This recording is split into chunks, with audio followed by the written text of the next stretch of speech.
قول لي مبدئيا يا محمود، عرفت ازاي عن المسابقة، او ادي الناس معلومات عنها بشكل عام.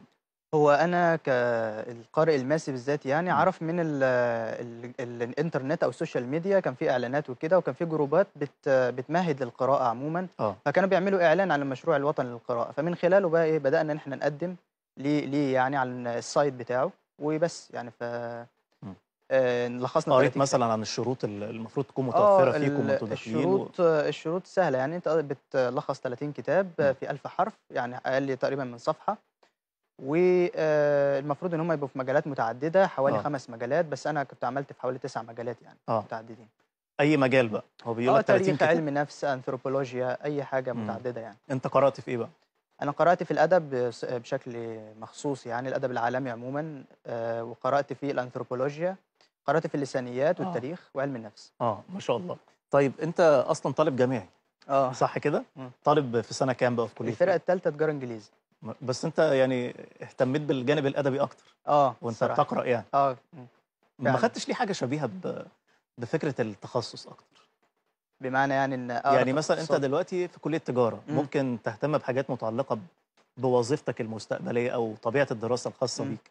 انت رحت هو لحاجة تانية. هو الصراحة يعني الدراسة فهي ده المجال المهني بتاعي يعني عمومًا مم. في البنك وحاجات زي كده اه. عشان التجارة يعني، بس أساسًا أنا ميولي أدبية، أساسًا كان نفسي إن أنا أطلع كاتب أو المجال يعني ده، مم. فبالتالي اهتميت بالمجال اللي بينميني روحانيًا يعني، مم. اللي هو الكتابة عمومًا، ماركيز، نجيب محفوظ، الحاجات دي قراءاتك كانت لكتاب محليين ولا عالميين؟ ده وده، اه. يعني قرأت مثلًا للصعيد يحيى الطاهر عبد الله، قرأت لنجيب محفوظ القاهرة، قرأت كولومبيا نجيب س ماركيز، قرأت في الصين مو يان، يعني إلمام مم. بالأدب العالمي طب عمومًا انت يعني. بدأت تعرف الكتاب دول ازاي؟